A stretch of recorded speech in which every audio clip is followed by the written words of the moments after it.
Hey, good afternoon, Matt. This is Braden from Pacific Toyota here in Cairns. Hey, just doing a quick virtual tour as promised on our 2016 Mitsubishi Outlander sitting here in front of me, the all-wheel drive LS for only 25,490 drive away with about 85,000 Ks on there. Mate, as promised, like I said, it's just a really good way for me to take you through the whole car. Any marks or scratches I can find, I'll show you those as well. Try and be as absolutely transparent as we possibly can. Yeah, service history, the whole works. Give you a really good idea of exactly what you're looking at with this one. Another quick idea, obviously, so we are Pacific Toyota here in Cairns, just in case you're not sure. So we're lucky enough to have two pre-owned vehicle yards up here. You can see our brand new Toyota and Lexus showrooms over the back there, as well as our parts and service drop-offs just down the back there too, where all those solar panels are. So like I said, we've got two massive pre-owned yards up here, so we're lucky enough to house about nearly 200 cars between them. So it's we get some absolute glamour cars, especially like these ones here. So look, we'll get into it. We'll start up from the very front. So coming right down, take you right across that front bumper. Looks pretty good as we go across here. If there's anything that doesn't quite show up in the video, please let me know and I'll get some photos, some clearer photos through instead. But that front down the bottom there actually looks pretty damn good. Across that wheel arch, so a tiny sort of scuff just on the actual edge of that, so a little bit of a sort of chip there, just a little bit on that the actual edge itself, but very hairline. Unfortunately, because it's on that edge, it's actually very hard to see. So right across those headlights there too for you. Some wheels, so pretty tidy this end, just a tiny sort of little scuff in the chrome there, but nothing too bad at all.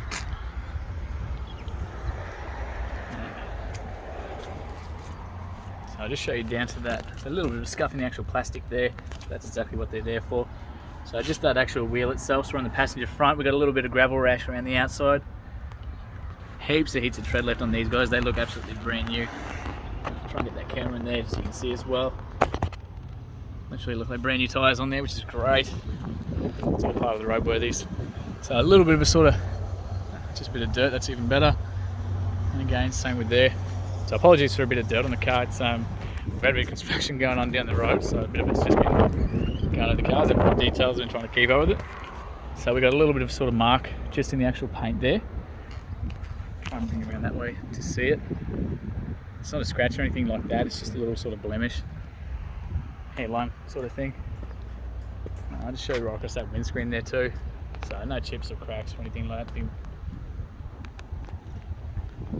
Roof there, so a little bit of a chip just on the actual roof itself, just on the edge of that the windscreen there. And again, if any of that sort of thing is a concern for you, let me know. We can always potentially look at getting them touched up for you instead.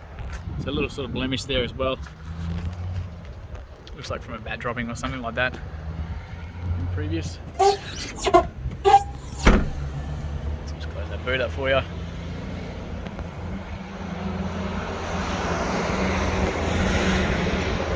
Tidy across the rest of it. Side mirror itself, pretty good. Again, that's just a little bit of dirt. So a few fingernail sort of scratches just on the inside of there, and just a little bit of a hairline sort of mark running across there. But it's only really sort of noticeable once you're up close. Again, just a small little scuff there. That one's just come off my finger, sweet. Actually looks pretty good. So just down to this rear passenger side now. Again, heaps of tread left on these guys, heaps on there. So while I'm here, fuel is on this side here too, on the passenger side. I'll show you where the release is once we jump inside. I just want to show you on the inside of these doors too. So looking pretty good so far. Now, I've got the seats like this because I wanted to show you how they work. They're pretty awesome setup as far as the Outlanders go, because there's a bunch of different sort of ways you can manipulate them. So the seats can drop forward like this if you do want to actually drop those. So you've got a little lever there that's going to push that forward, and you can actually lay that seat completely flat, like that. So you can lay those completely flat, giving you a massive boot in here once you drop this third row as well. Otherwise, like this one, you can have it on the angle to gain access into these back seats there too. So you can see that seat stays in place. Otherwise, these lift up and that seat just simply tucks back in like that. So really, really handy to use. And to get that one, again, you just drop that forward. That gives you access to those rear seats. So really nifty setup in these guys. Just those, obviously, the argument separated in the center there with a couple cup holders, but pretty clean on the inside here. Looks like we've got genuine floor mats, fitted floor mats the whole way through there too. It's awesome. Just show you right from this roof as well. A couple of little sort of marks and things like that, but it's just general sort of wear and tear. So while here as well, I'll just take you inside the front passenger door here as well. Looking pretty tidy. And even just that entry there too. So a little bit of sort of scuffs there and in the plastic, but it's just from people obviously jumping in and out, dragging their boot. Pretty common. Again, floor mats there for you. So no chips or cracks or anything like that in the dash. It's great. So airbag seats as well. So just keep in mind if you do get seat covers for these guys, they've got to be compliant with that.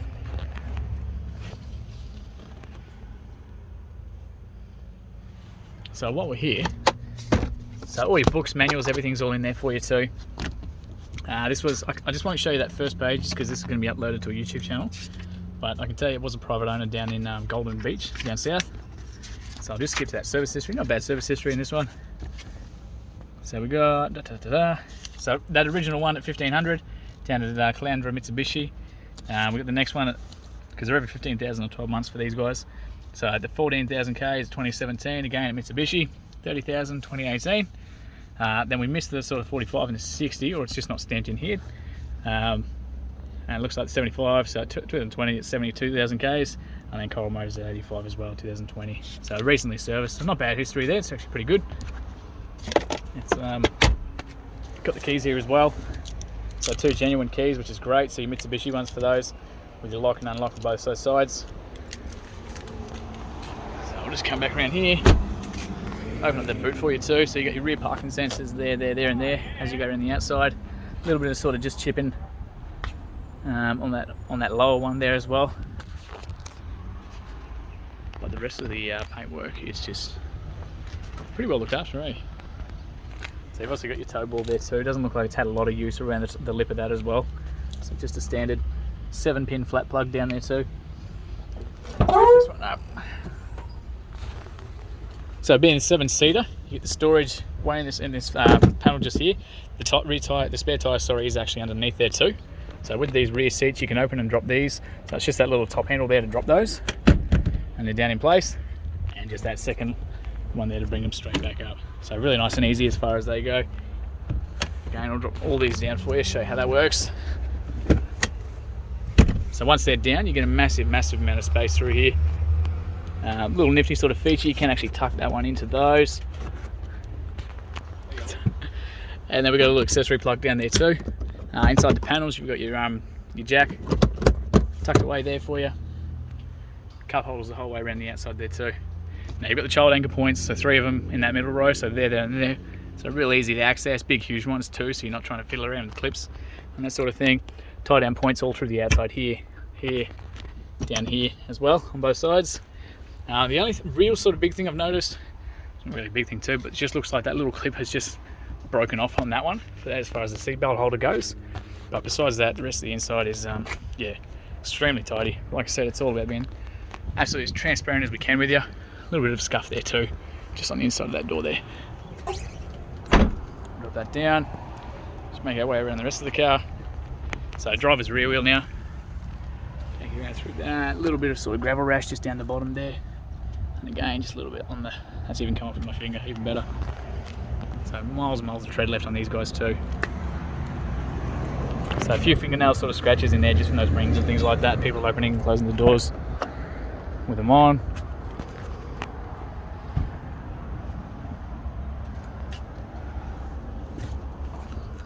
That's just coming off my finger as well.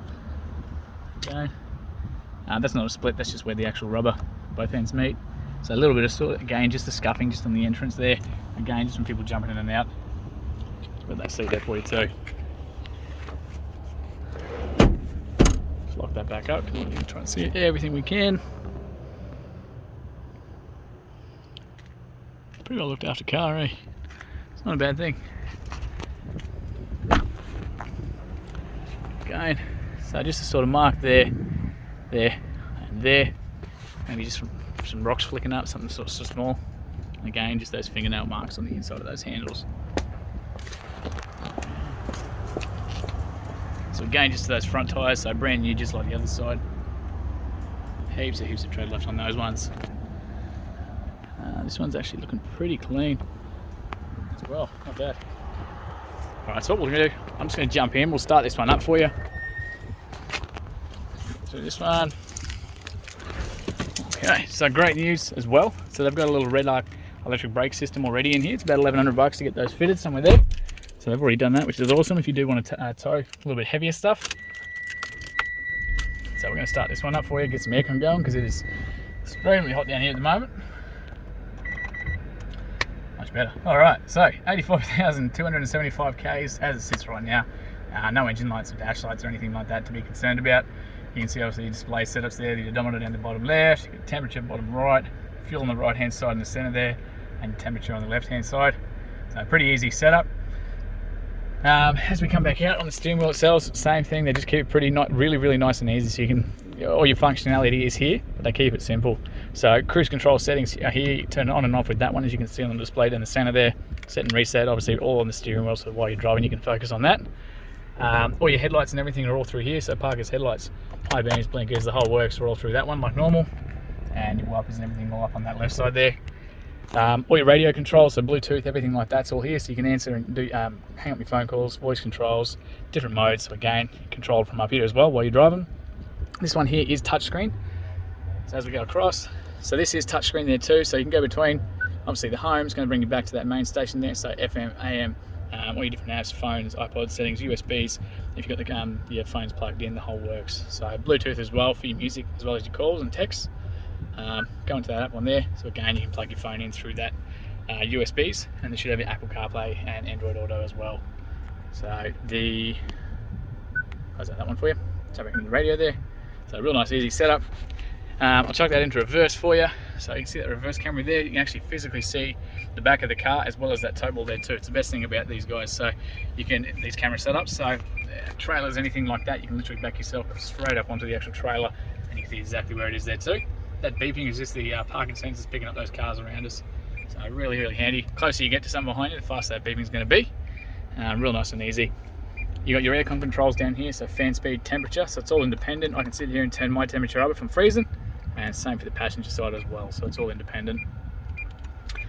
As we come down, so heaps of blanks here. Obviously this is the all-wheel drive version, so heaps of blanks here. So if you want to put light bars, spotlights or accessories on the car, you can put the switches straight to these, so that you don't go putting holes in the dash and things like that.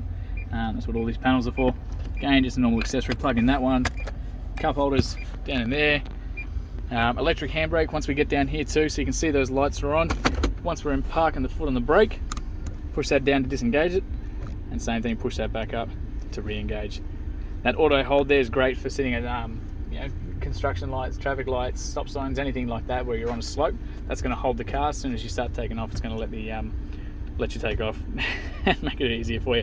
So if you're getting a sore foot from putting your foot on the brake. Your full drive options are here as well, so it's just one simple button there. It's actually up on this screen, so you've got full drive lock, full drive eco, and full drive auto.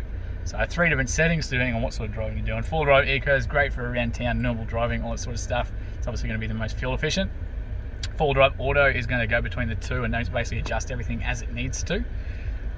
And of course your full drive lock, so that's obviously your loose terrain, things like that. Great for, you know, around Tinaroo Dam and all those sort of places where it's a little bit of loose roads, up the Dame Tree, all that sort of stuff. That's the one you want to be driving around in. So otherwise, eco or auto for around town is your go-to. A little bit of storage in here, cup holders there, that comes out. You've got your USB accessory plugs, so 2 USBs as well, all in there. Just little things, but they do carry a little recess so you don't go damaging your cords and things like that as you've got them coming out. So pretty well set up, really big fan of these cars. As you come down to the driver's side here, so all your windows, so automatic as well, so real nice and easy for your Macca's runs, things like that. Your window lock, central locking and your mirror controls are all up on the driver's handle here, so they're really accessible. Real nice and easy, left side of the car, right side of the car, and you just adjust that one as you need to. You've got a little button in the corner there that's called power fold windows, so they're going to tuck those mirrors in. Real handy for giving yourself a little bit of extra space, opening those doors at car parks, things like that. Same with full driving, stuff like that, where you've got close trees. Anything where you don't want those mirrors getting bashed, just a real handy one there for you as well. Again, like I said, you do have that brake controller there too, so all the paperwork's in there for it too. The sonars, the sensors on the back, if they're annoying, you can turn those on and off. As soon as you restart the car though, that will turn back on. And of course your pages option, so you can go through your different controls down there. Wow, there you go. Sorry, trying to get the camera angle. That one, so average fuel, economy, settings, all that sort of stuff, trips, the whole works is all through that button there. So really, really nice and handy. I'll just open this one real quick. So you've got the fuel release there, that's going to open that fuel for you, and the bonnet release there.